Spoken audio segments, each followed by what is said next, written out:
19 simple psychological tricks that actually work. 1. Never start your request with the words, "Could you?"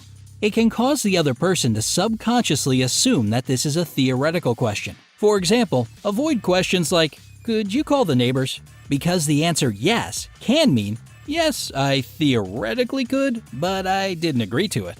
Sure, could is polite, but it's better to rephrase your request to, "Please call the neighbors," if you want to be sure that it'll be fulfilled.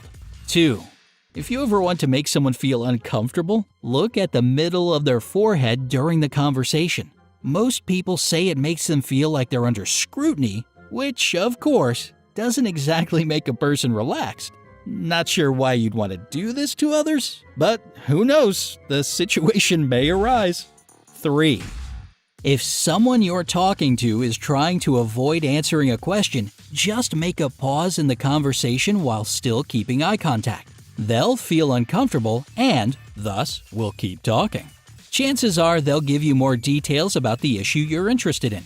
They may even start telling you the truth, if they were lying, since they'll believe that your silence and your look are signs that you already know the real facts. 4. Let's say you've started a new job or school. If you want someone in the office or class to like you, just ask them to explain something to you. It doesn't matter if you know the answer or not. This will improve the other person's overall attitude towards you and earn you some extra brownie points.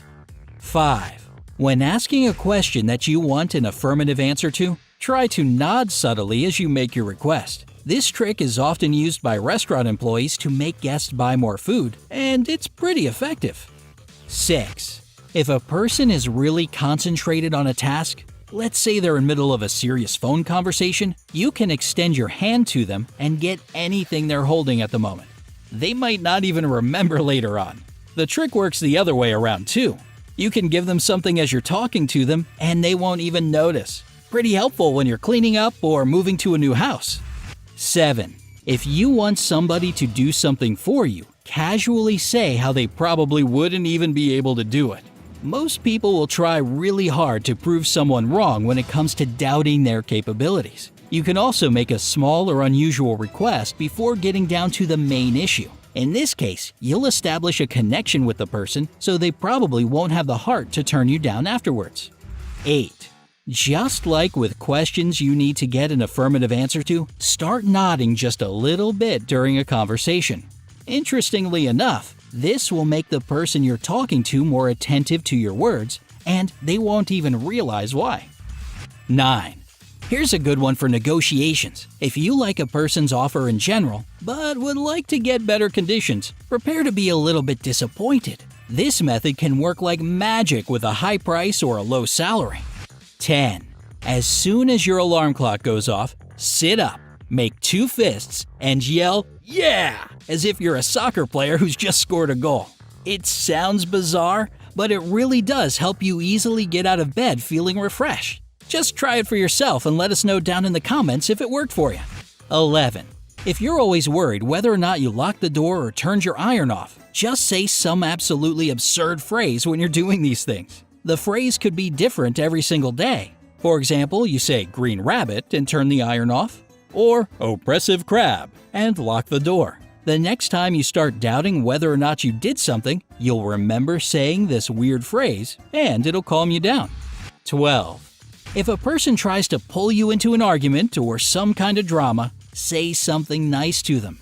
The old "kill them with kindness" trick really does stop them in their tracks. Another technique is to keep your calm and remain silent. There's nothing more irritating than being ignored.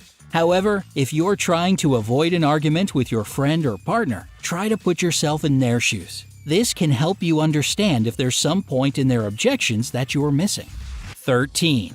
If you have that one lazy person on your team that slows the whole work process down, don't give them tasks by saying, "Do this." It's better to say, "Start with this." Psychologically, it'll seem like there's less work because, according to this phrase, they should start with something small.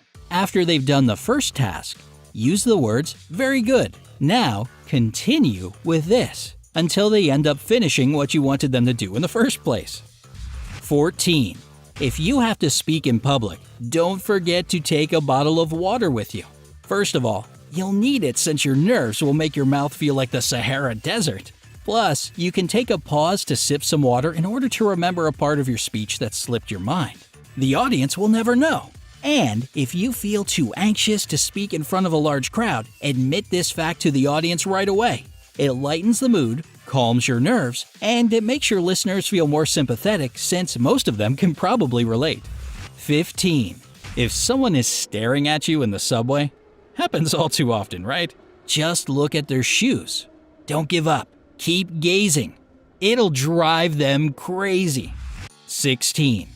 If you seem really worried each time you see someone you know, in the end, this person will also start feeling worried every time they see you. So, do with that information what you will. 17. If someone has done something wrong, but you don't want to sound too accusing, change the way you construct your sentences. For example, instead of saying, "You didn't close the window before you left," you can say, "The window was left open all night." They'll learn from their mistake, and you won't seem like a meanie pointing the finger. 18. If you didn't get a good night's sleep, tell yourself that you did. I know it sounds like nonsense, but it does work 100% if you say it with meaning. Scientists from Colorado College published a study in the Journal of Experimental Psychology in which they found that if you genuinely believe that you're well rested, even if you're not, your brain does function better. 19. People are better at remembering what happened at the beginning and end of the day. As for anything that went on in between, it gets blurry. This is a great tip when it comes to job interviews. Agree to a time that's either at the start of the workday or at the end of it. This way, the employer will remember you among all the other candidates.